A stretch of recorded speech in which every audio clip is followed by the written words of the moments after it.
વલસાડના Abrama police headquarter ખાતે retired lion boys premier league cricket ટુર્નામેન્ટનું આયોજન કરવામાં આવ્યું,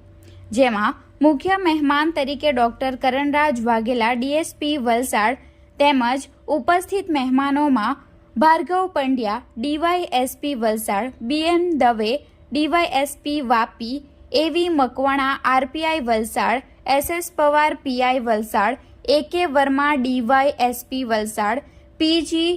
નસવાડે ડીવાયએસપી તાપી,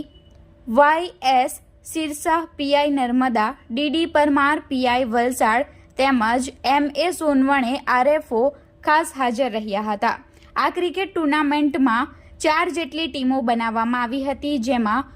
પરેશભાઈ ડી પાટીલની ટીમ